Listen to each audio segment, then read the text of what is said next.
hello everyone. I'm just super pleased to have you, Gemma Comabella Noguero, here on our next guest. The reason is simply that you doesn't walk into rooms quietly. You really walks in knowing your worth. And this is also what is amazing about you. You're bold, you're warm. You are also incredibly funny and totally unafraid to speak truth to power. And this is what we wanted, like Donna and myself, to invite you is to know a little bit more your story. You made like so many moves, pivotal changes, not only on a personal level but on a professional one. And there was a lot of leaps of faith and a lot of happy and funny moments. And this is why we are really grateful to have you. You are also like founder of the brand Cocoli, but before that you were managing director at Vestia Collective, you were CMO at Showroom Privé, you worked also for Zalando quite a long time. You were already a successful founder also in the art field. And yeah, and happy to have you here, Gemma. So excited. Very looking forward. Thanks for also building such a cool platform. So yeah, happy to talk to you both. Nice. I'm really excited to So first absolutely things welcome. first, Gemma, because we know Thank you. each other a little bit. Tell me like about a story about yourself where you had to fake it until you make it at work. Do you have like any story where you felt like, okay, I can do that, and then you were like, okay, I'm gonna figure this out later? Yes. So maybe you noticed because of my light accent, I'm not German. So I'm originally from Spain. I came to Germany now 15 years ago. And of course, coming as a Spaniard in Germany, you're somehow locked into the Spanish market, right? And Spanish market I love. We've been doing a lot of news, and Zalando launched there. It was very exciting. But at one point, I wanted to move to the German market, which I actually knew more. I've been nearly longer in Germany than in Spain. So I felt, okay, my nationality is kind of hindering me to be responsible for a German-speaking market, which I thought, that cannot be. So I applied at Vestia Collective. Probably funny, the co-founder, one of the co-founders and my boss listens to me now. She's going to be like, oh, wow, okay, good to know. So I did apply there as a country manager for Germany, right? And of course, they were all French, so didn't speak a word of German. And they wrote me and said, hey, so we need someone that leads the German team, someone that actually is fluent in German, that feels comfortable. And I, with no doubt, looked at her and said, my German is nearly as good as my Spanish. I'm the same level.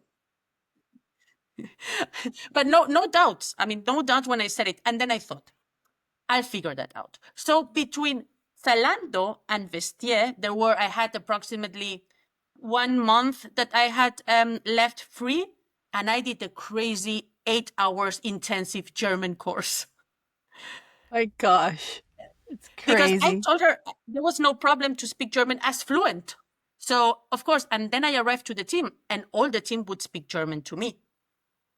And I was like, I'll have some issues. So at one point, I was really good at translating and improving and finding ways to translate the text and the tools and having I had a Word where I would put all my startings, my ends of the mail, most of the information. And if possible, I always tried to add someone in CC who would not speak German from the French team, because that would completely make me possible not to write in German. So yeah, I had a lot of ways to trick it in order to manage the team. Yeah, but and what is the Vestia team knew afterwards we made it work. loved it. That is such a funny story. But and you how made it up, and intense. what I loved is that Thanks. when you came in, I mean, when you got the job, you told me, "Oh, I'm gonna figure out. I'm gonna go like to the Goethe Institute," and you were super convinced. I was like, "Oh my God, she's gonna make it." And then I visited you, and you were speaking German, and I was like, "Va va voom!" Only 3 months in, and she makes it. So great job on that one. Had to make it work. So yes, it was intense. Now, thanks to that though, I was able to afterwards move much more in my career, because after that I did not only speak German much more fluent, but also I actually really knew the German market from the insides, because I was only responsible for the German market. That is so funny. And that's how I don't even know, Sandrine, if you know, but I met Gemma at an event from the Rising Pineapples in Berlin. And you were there, you were invited with what I was thinking was a very difficult task at the end of the day to summarize the whole event with humor. Like, I think Delphine Mousseau asked you, like, can you please come in, summarize the day, and by the way, make it funny? And I was like, what a task. I'm like, how do you make this group, this diverse group of women, all different backgrounds, different cultures, different work ethics, how do you make them laugh? But I think you nailed it. The minute you got on that stage, I'm like, oh, okay, she's a stand-up comedian. Yes, so that does help a lot. I mean, I learned that a bit actually by casualty. I had some friends that I'm always the one that likes to make jokes and fun. But someone told me once, have you ever tried to do stand-up comedy, like in a group drink? And I was like, challenge accepted. So it was a bit of a bet going on if I would dare to go and stand on a stage and tell Wow. jokes. He And had to you pay me did the it. drinks afterwards. And I did it. by the way, I saw that you It's participated as fantastic. a one-woman show in a couple of shows. How did you prepare for it? I'm really curious about it, because you are a businesswoman, you're you're a mother, you're a friend, you're carrying so many hats, and now it's like, okay, let's do one woman show. Like, it was, I understood that the decision was spontaneous, but when you decided, okay, I'm gonna be on stage, like, how was your mindset? How did you prepare for this? So the good thing of comedy is that to Mm-hmm. make it interesting, it needs to be relatable and it needs to be real. And that's somehow it's relatively easy by building. So the fact that of course on the side I have 3 kids, I have the business, I have like a life going on, makes that I have a lot of things on top to add and to make fun of. And at the end of the day, I think also when running a business or taking your motherhood or with your partner, right, you just need to take things like with humor, like a bit of if not, you're just gonna drop, especially having a business, it's super, I Yeah. mean, there's like a roller coaster, right? One day you're super high and everything is Yeah. amazing and you're gonna kill it. And then the next day you're like, how am I gonna do this? I lost this partner. We're gonna drop. This is not working. So I think humor always helped me a lot to relativize how important something is, or how can you find a solution out of it. And yeah, and that it actually is relatively easy. I just write down what happened to Love me on the it. day, Love and then it. I make fun And about on it, that note, like building up approximately. on what you're saying, like how can women use because this is also part of your DNA, Gemma. When I met you, it's like you are such a joy, to hang out with. It's you're like you're playful, you're joyful, you're always like open for a joke. And I wanted to know, like, how can women like use storytelling and humor as leadership tools, and still being like taken seriously? Because there is always, or I don't know if it's limited beliefs or not, but there is always this uh, underlying aspect that woman needs to come across a certain way. So how do you use that for yourself? That's a very good and very difficult question. I completely agree. I think women have an additional problem, right? Especially when you're in the business world or fundraising, as I'm currently. So one of the situations you have is that you normally tend to talk more often to men. And without wanting, they will have a gender bias because they will gonna talk to you and they will just not feel identified as much as a woman would do it, right? So you need to bear in mind there is this bias already on their mind, and you need to make sure that even the questions they're gonna ask you, they're gonna be different to the ones they would ask you if you're a man, right? I like a lot of the questions. How are you going to make this profitable, for example, right? Probably Yeah. instead of asking me, how are you making this a 100 million business, right? The kind of questions they're different. And I think with humor, it's the perfect moment to move this around to make sure you actually not only answering to the questions they're asking you, but actually moving it to a much more aggressive, I don't know if aggressive is a word, but a much more exciting path.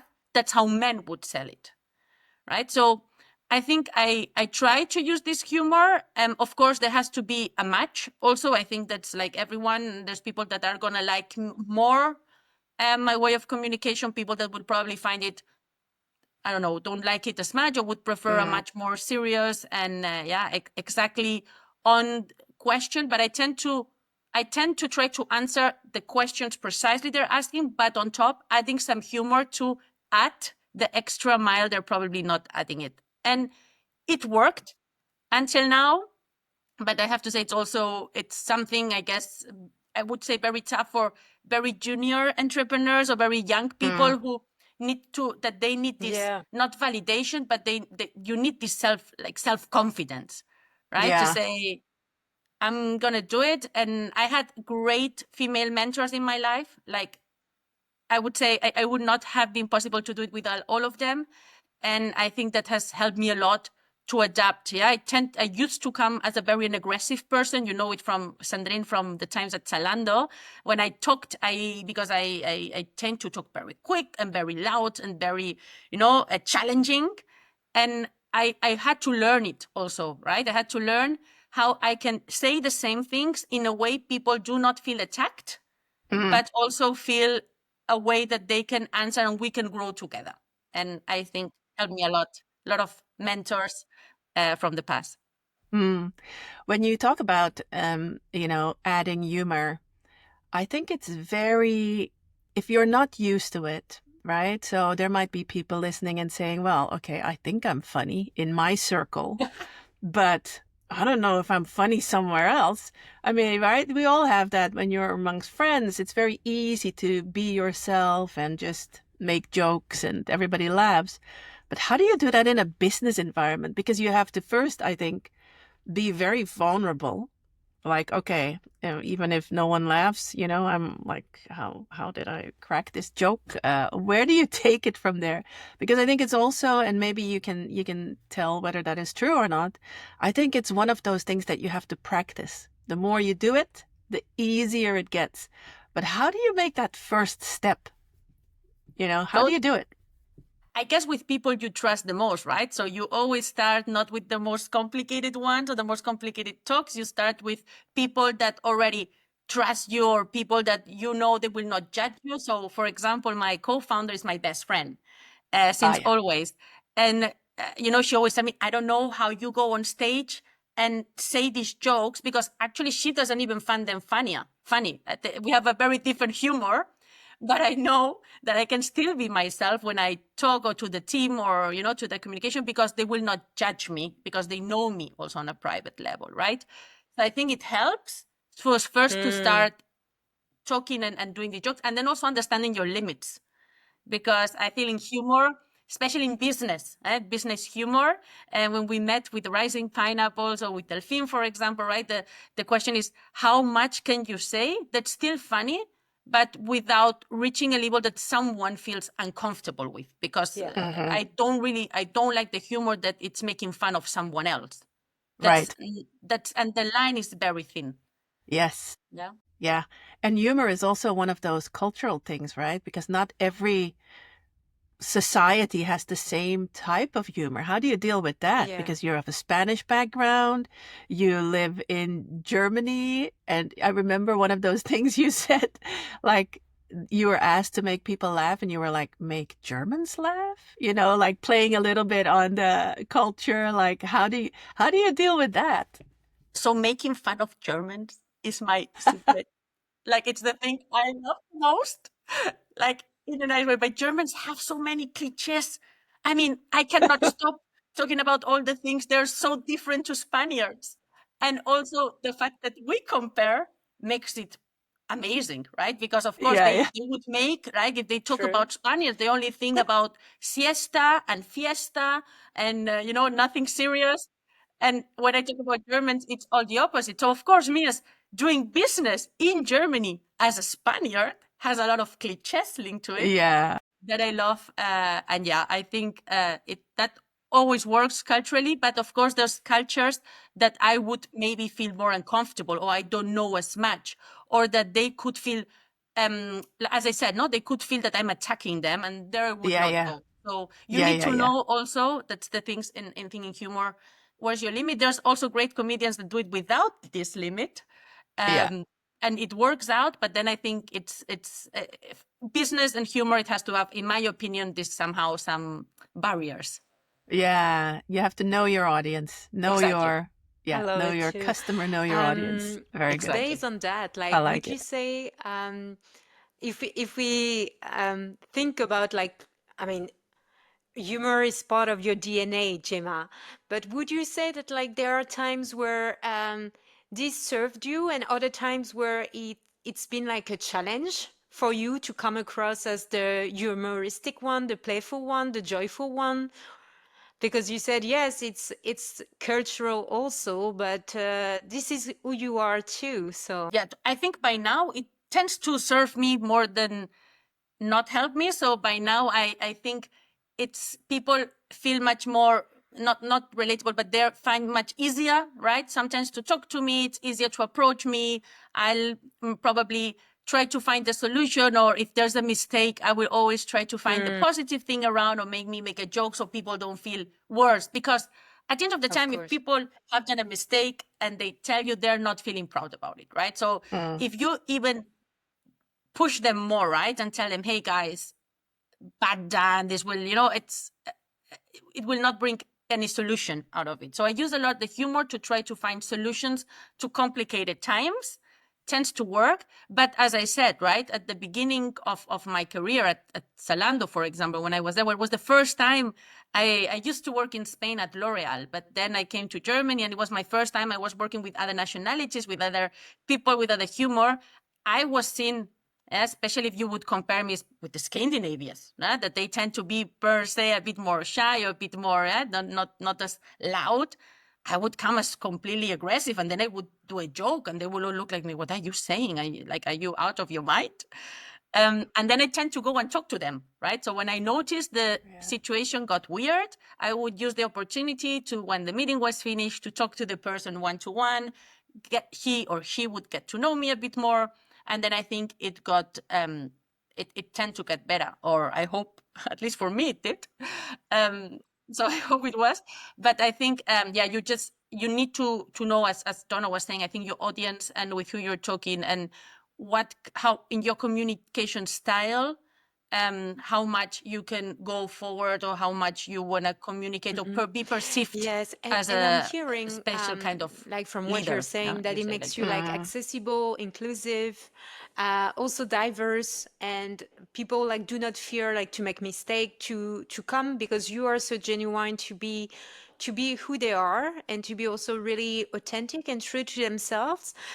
On that note, you were talking about the audience. Knowing that we have like women also like watching this video, what do you wish like women would knew to hold or to claim more the space that they actually deserve at work or in life, for instance? I wish myself, or if I talk to my daughter, right, the thing I'm always pushing her to do is dare. Like, dare to be brave, dare to just do it. You will probably get no's, And then comes the second thing, that is keep resilient, right? And I think that these are the two key things I wished as a kid. And I think humor helped me for that, to dare, right? And that's also part of probably how I am, to say, okay, if I cannot do it, then fake it until you make it.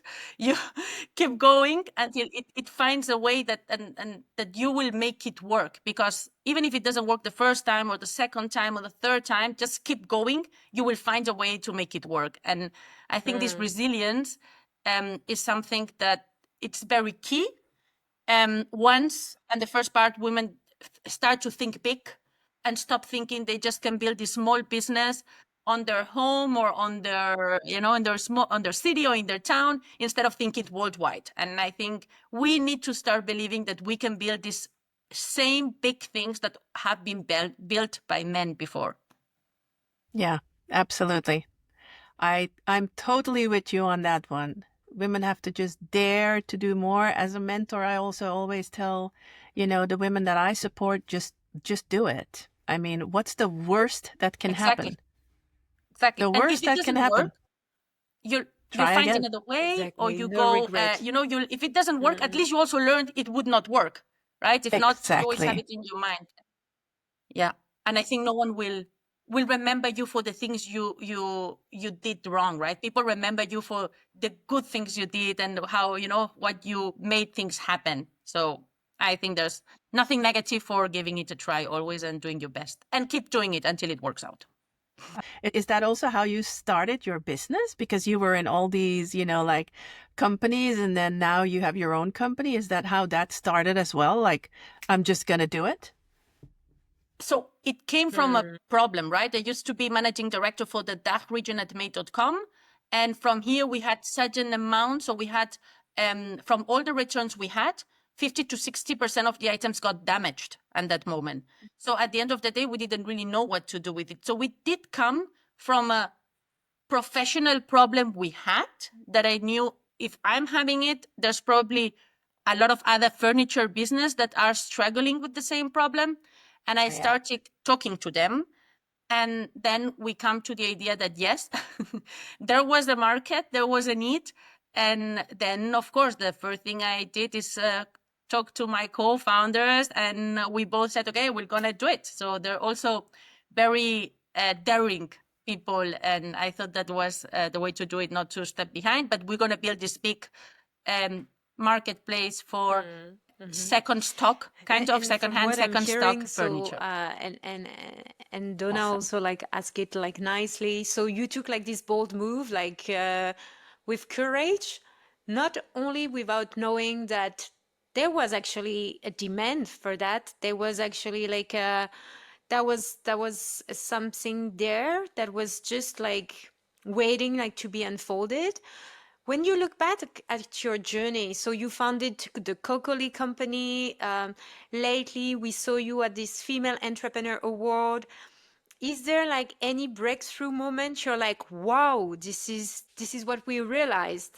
This is what happened. Oh, The beauty. it comes all the time. So, and I think that's also something we need to do, to make sure we celebrate the wins, even if they're small, because we tend to always think only when this very big thing happens, and then, a lot of down things happen. So you need to, so I tend to always think the breakthrough is not that one big thing. It's always a sum of small things that make it work. And I don't know, since the first time we at Cocoli, we raised money, and I get all my old bosses can somehow to say, okay, I'm just going to invest. And you're like, whoa, these people really believe in me, right? And then we get amazing business angels. Then we suddenly start to get institutional investors on board, right? And while we keep growing, we keep doing this 3 times growth. And it's like, okay, something is working. Of course, I'm only telling the positive, right? There's also a lot of down parts, right? And then you feel, okay, today is really not going to work. This will not manage. Then that day you just need to stop. You need to step back. You need to cry and then go back, and then but of course there's a lot of moments. And also I think I've been very supportive. Like, I do not have much family here, side of my new family, my husband and my kids. but I have a lot of friends. And I think something that's also been very breakthrough for me, or it's keeping all these friends from all my previous like career works where we've been having, and how they've all been very supportive all along the way, right? And everyone helps you in the way they can. How this person was there when you need it, when this person that you suddenly met in a random place becomes this game changing or this mentor for you, and that this person listens to you in your when it's being tough. As Donna and you mentioned, there is like learnings all along the way, and also great milestone, as you said. And this is like, okay, what do you keep in mind? And from what I'm hearing, Gemma, is you like connection, the support system. It feels to me that it's a support system that you had anchored for a pretty long time. And yeah, this is the real thing. So thanks a lot for this. But it's very difficult, I think, when you're an entrepreneur and you go through these like rough patches, because how do you keep yourself motivated if you don't have this support team? I see also with some of the women that I mentor, they started businesses that are maybe not successful to the point where they're like, I don't even, I can't even bring it to a group of angel investors, or, like, I don't even know how to survive doing what I want to do from a passion perspective, let alone grow it from a business perspective. The question is always, how do you deal with that? If you have no support system, what do you do? I mean, have you ever been in a place like that, or have you ever been around people that have been in a place like that? Look, what I can tell you is like every time I've asked for help, I've always gotten the help. So I think people are very solitary on the way that people can feel linked to you. Luckily, I've not felt alone. I've not felt alone, maybe because I was lucky enough to build the company with two amazing co-founders that are very supportive and that we all really trust each other. So that's probably one of the reasons. I think a solo entrepreneur is 1,000 times more difficult. So yeah, I highly respect solo entrepreneurs. I think it's very tough to build it up. And if I would be a solo entrepreneur, I believe if I do not have the support, the only thing I would say I could recommend people to do is to look for help. And it's very difficult to do it alone. You're always going to need a support system, or you're going to need it takes, so it's, let's say it takes a village to raise a kid, and I think it's similar, the kid to the business. So I think but I think that's already and to maybe to surround yourself. For example, an example you said, Delphine Musono, that we didn't work together at Zalando, for example, at the time, but she's been someone that's been supporting me all along the way, even if we didn't know each other so much. And it just started like me asking her, so I think at one point is you need to see what people transmit something to you, and just dare again, not to go to them and try to find, and if it doesn't work out, it's also okay. You'll find something else, you'll move around. So I think we need also to stop this. I mean, we know from startups, 80% of the startups, or 90, I don't even know the numbers, fail. So it's okay. I think everyone knows the risks, and we all try to do the best out of it and to make it work and to keep resilient, to find options and to pivot and to adapt. But at one point, we also need to stop like putting all this pressure, especially women, on themselves, and always being us, the one that didn't make it through. I think you're right when you say, like, the first step, what you mentioned, is ask for help. Because it's often like, oh, I have to do this myself. I have to come up with the answers. I have to figure out how to do this because I started it. And one of the things that you said that I think is totally true is, be brave. Just ask for help. Find yourself a good network. Find yourself a good community, and just ask for help. I'm coaching also like female entrepreneur, and luckily for them, they're a part of accelerators and incubators. So they have also like this support system, the financial backup, but also they have also mentors, coaches like me, and they have like investors, and like you're saying, business angels who can bring like a lot of background experience to that. You were mentioning Gemma, and I'm really interested about that, about like, yeah, pivotal changes. And from your career, you founded like a company also in the art field, and lately like Cocoli. Um, at what point for the woman and also like the men listening, like when did you feel that there was the right time for a change? How do you see, okay, now this is the right time to change? I need to pivot. When I cannot add value anymore. Very simple. So when I see that I try always to surround myself by people that are much smarter than me, which makes my work very much easier. So I do appreciate, and I love to be the stupidest one in the room, because that really will make me grow and will make the company move to advance. And I think at one point when you see, okay, the vision where the company is going, or my position is not anymore something I can add because we do not agree, because the people that are around there, which, as I said, are smarter than me, see it differently.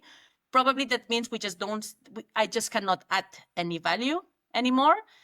So then I decide normally or to leave, or if I see, for example, with Cocoli, the case, it was a bit different, was I really saw a need.